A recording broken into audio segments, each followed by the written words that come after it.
Une image qu'il ne fallait pas voir? Pour la première fois depuis des mois, et alors que sa santé décline fortement, Elisabeth II a été aperçue en public. Le 29 mars dernier, Sa Majesté a assisté au service rendu à son défunt mari, le prince Philippe, à Westminster. Accompagnée de son fils Andrew, la monarque s'est aidée d'une canne pour atteindre son siège, depuis lequel elle a honoré la mémoire du duc d'Édimbourg.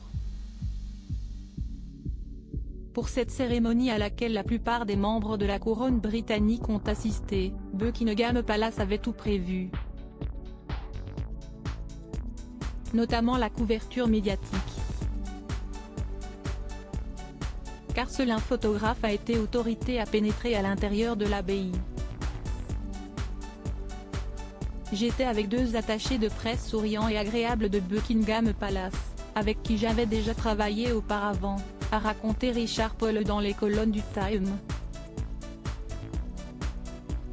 Selon Richard Paul, l'entourage d'Elisabeth II lui a interdit de prendre des photos à un moment très précis du service. Ils m'ont dit que je ne serais pas en mesure de photographier l'entrée de la reine jusqu'à ce qu'ils me donnent l'autorisation, a-t-il poursuivi, regrettant que la BBC puisse diffuser l'entièreté de la cérémonie. Les fonctionnaires du palais sont restés fermes, pas de photos jusqu'à ce qu'elle soit assise, a-t-il assuré. Cette interdiction laisserait-elle penser que le palais voudrait cacher l'état de santé d'Elisabeth II? Richard Paul n'a émis aucune hypothèse. Et il a finalement réussi à photographier son arrivée, lorsqu'elle est apparue au bras du prince Andrew, pourtant persona non grata au sein de la famille royale. Je leur ai dit, j'ai absolument besoin de photographier ça, a-t-il continué.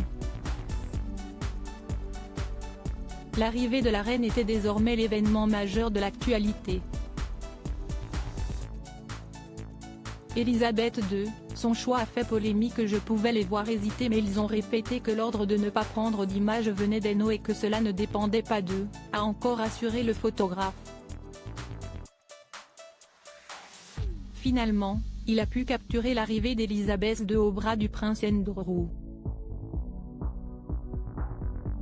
Et cette scène révélatrice a longuement été commentée outre-Manche.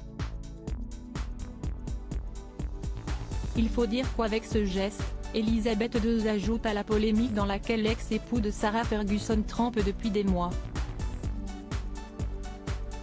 La reine a exécuté l'un des gestes de langage corporel les plus controversés de tout son règne, a analysé l'experte en langage corporel Judith James dans les colonnes du Mirror.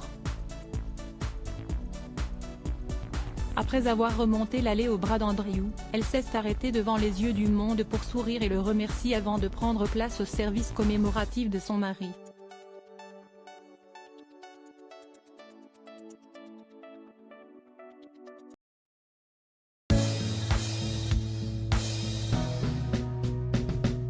But there's all times through the rough times